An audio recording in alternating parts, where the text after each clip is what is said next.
வணக்கம். நீங்கள் இணைந்திருப்பது சமூகத்தின் பிரதான செய்திகளுடன். செய்திகளுக்காக உங்களுடன் இணைந்து கொள்ளும் நான் கஜிதா திருநாவுக்கரசு. விரிவான செய்திகளுக்கு முன்னதாக இன்றைய தலைப்புச் செய்திகள்.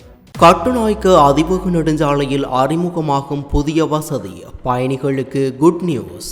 மரங்கள் முறிந்து விழும் அபாயம், ஹேட்டன் நுவரெலியா பிரதான வீதியில் போக்குவரத்து கட்டுப்பாடு. நாட்டின் கடன் சுமையை விட இருமடங்கு சொத்துக்களை ஜேவிபியும் எல்டிடியும் அளித்துள்ளன, நாமல் குற்றச்சாட்டு. நெல்லுக்கான உத்தரவாத விலை சூத்திரத்தை பகிரங்கப்படுத்துமாறு சாஜித் கோரிக்கை. அத்துமீறி நுழைய முயன்றவர்களை தடுத்த பாதுகாப்பு அதிகாரிகள் மீது தாக்குதல், சிலாபம் வைத்தியசாலையில் பரபரப்பு. யாழ தேசிய பூங்காவில் விதிமீறி அதிகாரிகளை மிரட்டிய சுற்றுலா பயணிகள் கைது. மயிலட்டி மக்களின் 2 பிரதான கோரிக்கைகள், ஆளுநரிடம் மனு கையளிப்பு. நைனாதீவு நாகபூசணி அம்மன் மகோற்சவம் ஆரம்பம், குவியும் ஆயிரக்கணக்கான பக்தர்கள். அயலவர்கள் அளித்த தகவலால் வெளிச்சத்துக்கு வந்த துயரம், தம்பதியினர் மர்ம மரணம். தடைக்காலம் முடியும் முன்பே கடலுக்கு புறப்பட்ட தமிழக மீனவர்கள், அதிகாரிகள் எச்சரிக்கை. அவை எமது தலைப்புச் செய்திகள். இனி தொடர்பான விரிவான செய்திகள். கொழும்பு கட்டுநாய்க்கு அதிவேக நெடுஞ்சாலையில் பணமாகவோ அல்லது அட்டைகள் மூலமாகவோ அதேபோன்று மின்னணு சுங்க வசூல் தொழில்நுட்பம் மூலமாகவோ கட்டணங்களை செலுத்தி சேவையை பெற்றுக்கொள்வதை மேலும் விரிவுபடுத்துவதற்கு போக்குவரத்து அமைச்சு நடவடிக்கை எடுத்துள்ளது.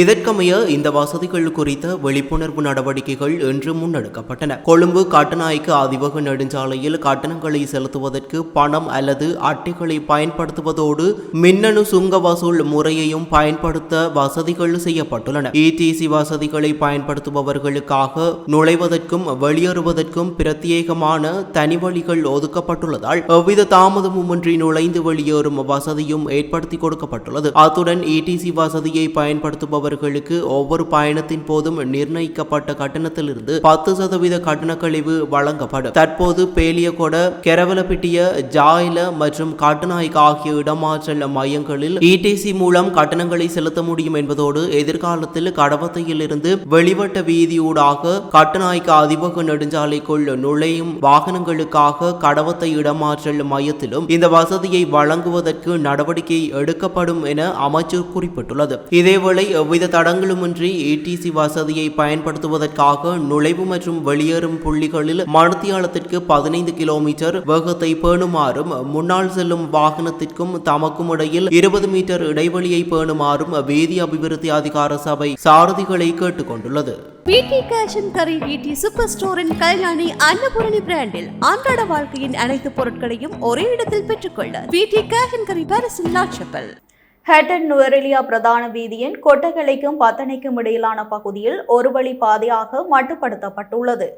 குறித்த பகுதியில் மண் சரிவு ஏற்பட்ட இடத்திற்கு மேலே உள்ள பகுதியில் இருந்து மரங்கள் முறிந்து விழும் அபாயம் காணப்படுவதால் இந்த தீர்மானம் எடுக்கப்பட்டுள்ளது. பிரதான வீதிக்கு சேதம் ஏற்படும் அபாயத்தை கருத்தில் கொண்டு வீதி அபிவிருத்தி அதிகார சபையினால் நேற்று முதல் இந்நடவடிக்கை எடுக்கப்பட்டுள்ளது. மண் சரிவு ஏற்பட்ட இடத்தின் மலை உச்சியில் உள்ள பல மரங்களின் வேர்கள் வெளியே தெரிவதாகவும், தற்போது இப்பகுதியில் நிலவும் பலத்த காற்று மற்றும் சீரற்ற காலநிலை காரணமாக அந்த மரங்கள் வீதியில் முறிந்து விழும் அபாயம் காணப்படுவதாகவும் பிரதேச மக்கள் தெரிவிக்கின்றனர். அபாயகரமான மரங்களை அகற்றுமாறு அனர்த்த முகாமைத்துவ பிரிவுக்கு அறிவிக்கப்பட்டுள்ள போதிலும் இதுவரை அதற்கு நிரந்தர தீர்வு கிடைக்கவில்லை என அந்த பகுதி மக்கள் குறிப்பிடுகின்றனர். எனவே இது தொடர்பில் உடனடியாக நடவடிக்கை எடுக்குமாறு அவர்கள் கோரிக்கை விடுத்துள்ளனர்.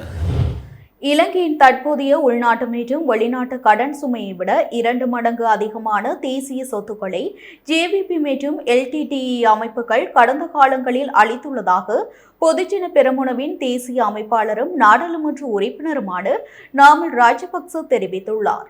அம்பாறையில் நேற்றைய தினம் மாலை நடைபெற்ற மக்கள் சந்திப்பொன்றில் கலந்து கொண்டு உரையாற்றிய அவர், தற்போதைய அரசாங்கத்தின் அமைச்சர்கள் ஈஸ்டர் தாக்குதல் குறித்து முரண்பாடான கருத்துக்களை கூறி தங்களது இயலாமையை மறைக்க முயல்வதாகவும், இத்தாக்குதலுடன் தொடர்புடையவர்களுக்கு உதவிய சட்டத்தரணிகள் மற்றும் விசாரணை கோப்புகளை மூடிமறைத்தவர்களுக்கே இந்த அரசு இன்று உயர் பதவிகளை வழங்கியுள்ளதாகவும் அவர் குற்றம் சாட்டினார். அரசாங்கம் தனது பொய் வாக்குறுதிகள் அம்பலமாவதை தடுக்க மக்களுக்கு எதிராக அடக்குமுறையை கையாள தயாராகி வருவதாகவும் அவர் சுட்டிக்காட்டினார். பெரும்போகத்திற்கான உரத்தை வழங்க அரசாங்கத்திடம் முறையான திட்டம் இல்லை என்றும், உள்நாட்டு உற்பத்தியாளர்களை ஊக்குவிப்பதற்கு பதிலாக தங்களுக்கு நெருக்கமான வர்த்தகர்களுக்காக வெளிநாட்டிலிருந்து பொருட்களை இறக்குமதி செய்து அரசு மடி வளர்ப்பதாகவும் தெரிவித்தார்.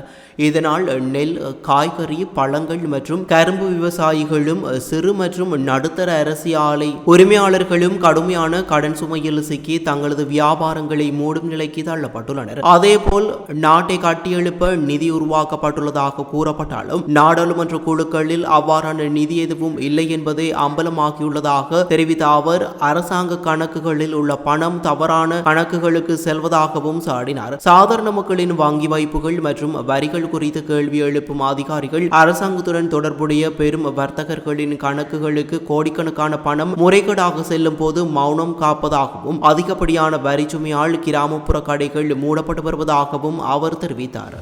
நெல்லுக்கான உத்தரவாத விலையை தீர்மானிப்பதற்கு பயன்படுத்தப்படும் விலை சூத்திரத்தை அரசாங்கம் பகிரங்கப்படுத்த வேண்டும் என எதிர்க்கட்சித் தலைவர் சஜித் பிரேமதாச கோரிக்கை விடுத்துள்ளார். சுற்றாடல், விவசாயம் மற்றும் நிலைபெற்றுத்தன்மை பற்றிய துறைசார் மேற்பார்வை குழுவில் உரையாற்றும் போதே எதிர்க்கட்சித் தலைவர் இதனை தெரிவித்துள்ளார். விதை நெல், உரம், விவசாய ரசாயனங்கள், இயந்திரங்கள் மற்றும் உபகரணங்கள் உள்ளிட்ட முக்கிய உள்ளீடு செலவுகளை இந்த விலை சூத்திரம் கணக்கில் கொள்ள வேண்டும். அத்துடன் இலங்கையின் வருடாந்த உரத்தேவை அரசாங்கம் மற்றும் தனியார் துறை கொள்வனவுகள் மூலம் எவ்வாறு பூர்த்தி செய்யப்படுகிறது என்பது குறித்தும் விவரங்களையும் அவர் கோரியுள்ளார். உலகளாவிய மோதல்கள் உர விலையில் ஏற்படுத்தும் தாக்கத்தை சுட்டிக்காட்டிய எதிர்க்கட்சித் தலைவர் மத்திய கிழக்கில் ஏற்பட்ட மோதல்களுக்கு முன்னரும் பின்னருமான உரவிலைகளை ஒப்பிட்டு பார்க்குமாறு கேட்டுக்கொண்டார். மேலும் ஹோர்முஸ் நீரிணை ஊடாக இலங்கைக்கு இறக்குமதி செய்யப்படும் உரங்களின் மீதான தாக்கம் குறித்து தெளிவுபடுத்துமாறும் அவர் கோரியுள்ளார். உர விநியோகத்தில் தட்டுப்பாடு இல்லை என அதிகாரிகள் தரப்பில் கூறப்பட்டாலும் விவசாய சேவை நிலையங்கள் மூலம் வழங்கப்படும் உரங்களுக்கும் தனியார் துறையினரின் உரங்களுக்கும் இடையே காணப்படும் பாரிய விலை வேறுபாடுகள் விவசாயிகளிடையே கவலையை ஏற்படுத்தியுள்ளதாக அவர் குறிப்பிட்டுள்ளார். அதேபோல் ஒரு ஹெக்டேருக்கு வழங்கப்படும் 50 கிலோகிராம் இயற்கை உரம் 150 கிலோகிராமாக அதிகரிக்கப்பட வேண்டும் என்றும் அவர் குறிப்பிட்டுள்ளார்.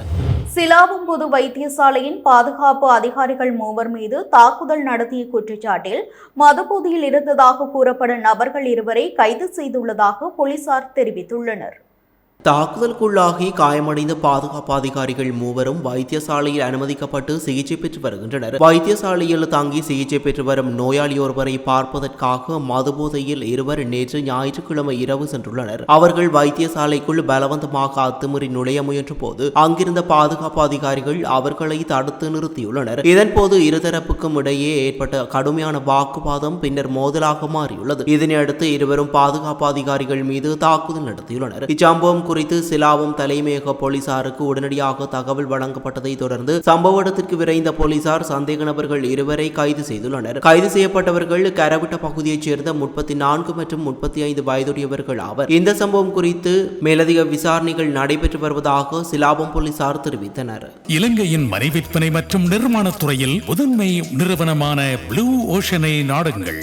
யாழ தேசிய பூங்காவில் வனவிலங்கு சட்டங்களை மீறியதாக கூறப்படும் 5 சுற்றுலா பயணிகளை வனவிலங்கு அதிகாரிகள் கைது செய்து நீதிமன்றத்தில் ஆஜர்படுத்தியுள்ளனர். சவாரிக்காக வந்த 2 ஜீப் வண்டிகளில் பயணித்த குழுவினர் பூங்கா வீதிகளை மீறி நடமாடியதுடன் வனவிலங்கு அதிகாரிகளை அச்சுறுத்தியதாகவும் தெரிவிக்கப்பட்டுள்ளது. இந்த சம்பவம் ஜால தேசிய சரணாலயத்தை சுது வெளிமுள்ள பகுதியில் பதிவாகியுள்ளது. பின்னர் அவர்கள் கைது செய்யப்பட்டு திஸ்ஸ மகாராம நீதவான் நீதிமன்றில் முற்படுத்தப்பட்டுள்ளனர். எவ்வாறாயினும் இந்த சம்பவத்துடன் தொடர்புடைய ஜீப் வண்டிகள் குறித்து முறையான சட்ட நடவடிக்கை எடுக்கப்படவில்லை என்றும் அந்த ஜீப் வண்டிகள் நீதிமன்றத்தில் ஆஜர்படுத்தப்படவில்லை என்றும் அவர்கள் குற்றம் சாட்டியுள்ளனர். இதேவேளை ஜால ஜீப் சங்கங்களின் கூட்டமைப்பு குறிப்பிடுகையில் யாழ சரணாலயத்திற்குள் ஜீப் சாரதியோ அல்லது வேறு நபரோ விதிகளை மீறினால் அவர்களை கைது செய்வதற்கும் சம்பந்தப்பட்ட ஜீப் வண்டிகளுக்கு சஃபாரி சேவை தடை விதிப்பதற்கும் நடவடிக்கை எடுக்கப்படும் என்று தெரிவித்துள்ளது. யாழ்ப்பாண மாவட்ட செயலகம் ஒன்றில் தமது காணிகளை விடுவிக்க கோரி அறவழி போராட்டத்தில் ஈடுபட்ட மயிலிட்டி மீள்குடியேற்ற அபிவிருத்தி குழுவினர் இன்று வடக்கு மாகாண ஆளுநர் வேதநாயகனை நேரில் சந்தித்து தமது கோரிக்கைகள் அடங்கிய மனுவை உத்தியோகபூர்வமாக கையளித்துள்ளனர்.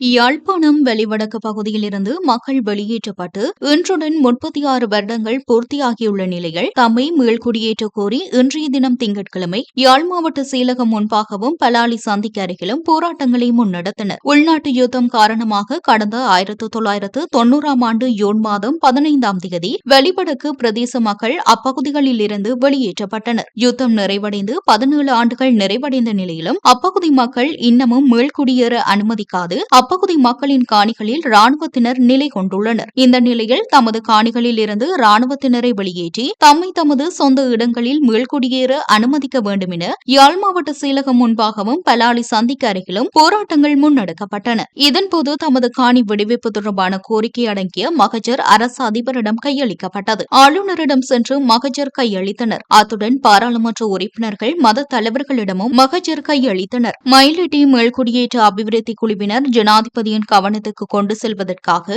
2 பிரதான கோரிக்கைகளை தமது மனுவில் முன்வைத்துள்ளனர். 2013ஆம் ஆண்டு மார்ச் மாதம் 28ஆம் தேதி வெளியிடப்பட்ட அதிஉயர் பாதுகாப்பு வலயம் தொடர்பான வர்த்தமானி முழுமையாக நீக்கப்பட வேண்டும். மயிலிட்டியில் தொடர்ச்சியாக நிலம் மீட்பதற்காக அறவழியில் போராடி வரும் J248, J251, J255 மற்றும் J246 ஆகிய கிராம சேவையாளர் பிரிவுகளுக்குட்பட்ட மக்களின் காணிகள் முதற்கட்டமாக விடுவிக்கப்பட வேண்டும். மக்களின் இந்த கோரிக்கைகள் அடங்கிய மனுவை பெற்றுக்கொண்ட ஆளுநர் உரிய துரித நடவடிக்கைகளுக்காக அதனை உடனடியாக ஜனாதிபதிக்கு அனுப்பி வைத்துள்ளார். குறித்த போராட்டத்தில் காணி உரிமையாளர்கள், மத தலைவர்கள், பாராளுமன்ற உறுப்பினர்களான கஜேந்திரகுமார் பொன்னம்பலம், சிவஞானம் ஸ்ரீதரன், அவைத்தலைவர் CVK சிவஞானம், பிரதேச சபை தவிசாளர்கள், சமூக செயற்பாட்டாளர்கள் என பல்வேறு தரப்பினரும் கலந்து கொண்டிருந்தனர்.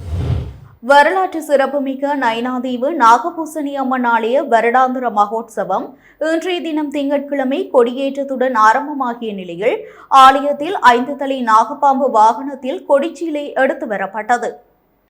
இன்றைய தினம் கொடியேற்றத்துடன் ஆரம்பமான மகோத்சவம் எதிர்வரும் 15 நாட்கள் சிறப்பாக நடைபெறவுள்ளது. 28ஆம் தேதி தேர் திருவிழாவும் 29ஆம் தேதி தீர்த்த உற்சவமும் இடம்பெறவுள்ளது. இலங்கையின் பல பாகங்களில் இருந்தும் வெளிநாடுகளில் இருந்தும் பக்தர்கள் நயினாதீவுக்கு வருகை தந்து அம்பாளின் அருளை பெறுவதற்காக திரளாக கூடி வருகின்றனர்.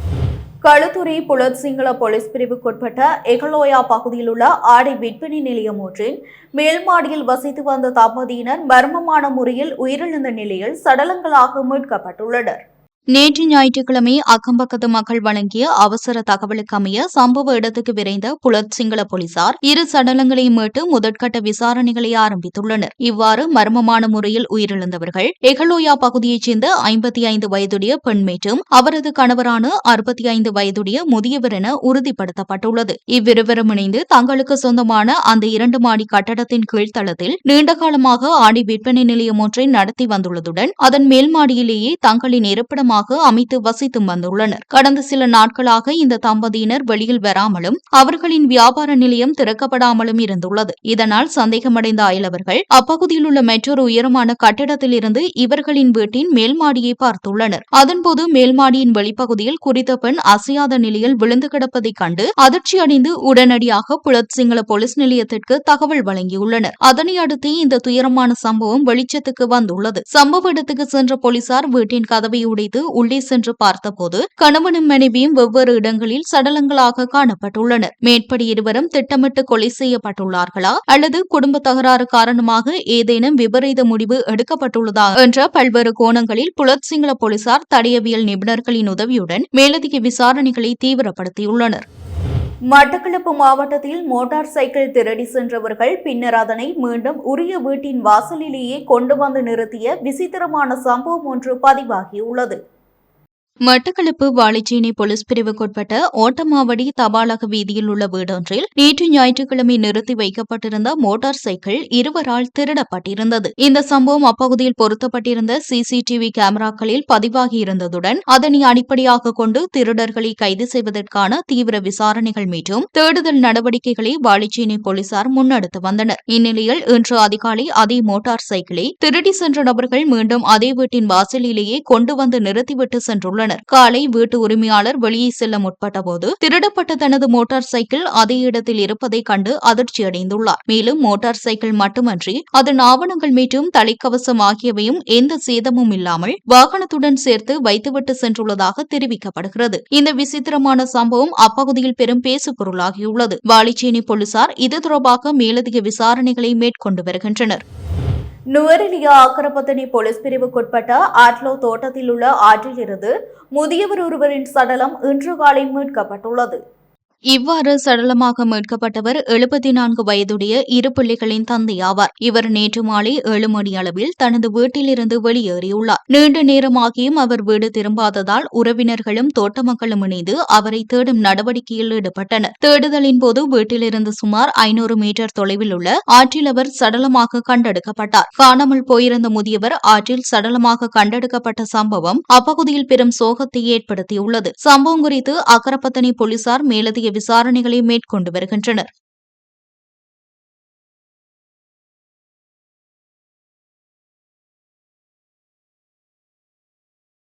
நாட்டில் தங்கம் விலை இன்றைய தினம் சுமார் 6000 ரூபாவினால் அதிகரித்துள்ளதாக நகையக வியாபாரிகள் சங்கம் தெரிவித்துள்ளது. கொழும்பு செட்டியார் தெருவின் இன்று காலை தங்க விற்பனை நிலவரப்படி 24 கரட் தங்கம் பவுனொன்றின் விலை 3,92,000 ரூபாவாகவும் 22 கரட் தங்கம் பவுனொன்றின் விலை 3,60,600 ரூபாவாகவும் விற்பனையாகி வருகின்றது. இதேவேளை சர்வதேச சந்தையில் இன்றைய தினம் தங்கம் மற்றும் வெள்ளியின் விலையில் அதிகரிப்பை பதிவு செய்துள்ளது. அதன்படி 1 அவுன்ஸ் தங்கத்தின் விலை $4,323 பதிவாகியுள்ளது. 1 அவுன்ஸ் வெள்ளியின் விலை $70.51 பதிவாகியுள்ளது. மீன்பிடி தடைக்காலம் நள்ளிரவுடன் நிறைவடைந்துள்ள நிலையில் மீன்பிடி தடைக்காலம் நிறைவடைவதற்கு முன்னர் தடையை மீறி ராமநாதபுரம் மாவட்ட மீனவர்கள் மீன்பிடி அனுமதி பெறாமல் தடையை மீறி நேற்று மாலை மீன்பிடிக்க கடலுக்கு சென்றுள்ளனர்.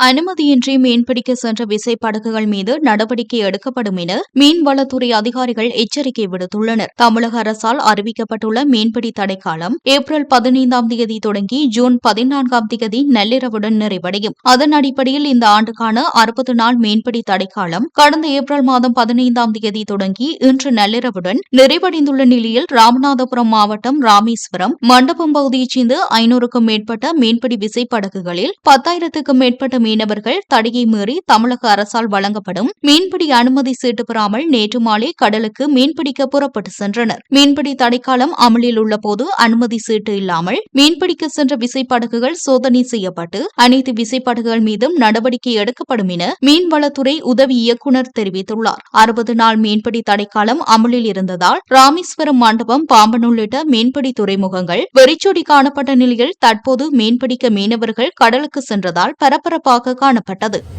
இத்துடன் நமது பிரதான செய்திகள் நிறைவடைகின்றன. தொடர்ந்தும் சமூகத்துடன் இணைந்திருங்கள். வணக்கம். எமது RIP பேச்சுக்கு கிடைத்த மரண அறிவித்தல்கள். யாழ்ப்பாணம் காரைநகர் நடுத்தெருவை பிறப்பிடமாகவும் மாப்பாடவூரை வதிவிடமாகவும் கொண்டிருந்த திருமதி ராசரத்னம் புஷ்பலீலாவதி அவர்கள் 15/6/2026 திங்கட்கிழமை அன்று காலமானார். யாழ்ப்பாணம் சுன்னாகம் கிழக்கை பிறப்பிடமாகவும் மின்சார நிலைய வீதி சுன்னாகம் தெற்கை வதிவிடமாகவும் கொண்டிருந்த திரு கந்தையா சின்னத்துரை அவர்கள் 14/6/2026 ஞாயிற்றுக்கிழமை அன்று காலமானார். யாழ்ப்பாணம் புங்குடுதீவு 2ஆம் வட்டாரத்தை பிறப்பிடமாகவும் கனடாவை வதிவிடமாகவும் கொண்டிருந்த திருமதி துரைசிங்கம் புஷ்பவதி அவர்கள் 14/6/2026 ஞாயிற்றுக்கிழமை அன்று கனடாவில் காலமானார். கிளிநொச்சி சிவபுரம் கிராஞ்சியை புறப்படமாகவும் வதிவிடமாகவும் கொண்டிருந்த திரு சௌரி மரியதாஸ் அவர்கள் 13/6/2026 சனிக்கிழமை அன்று காலமானார். மேலே அறிவிக்கப்பட்ட அனைத்து மரண அறிவித்தல் இறுதிக்கிரியை பற்றிய தகவல்களை அறிந்து கொள்ள ரிப் பேஜை பார்வையிடுங்கள். இதற்கான லிங்க் கீழிருக்கும் டிஸ்கிரிப்ஷனில் பார்வையிடலாம். இது போன்ற செய்திகளை தெரிந்து கொள்ள சமூகம் நியூஸ் சேனலை சப்ஸ்கிரைப் செய்து அருகில் உள்ள பெல் பட்டனை கிளிக் செய்யுங்கள். மேலும் இது போன்ற செய்திகளை உடனுக்குடன் தெரிந்து கொள்ள சமூகமீடியா.com என்ற இணையதளத்தின் வாயிலாகவும் எங்களுடன் இணைந்திருங்கள்.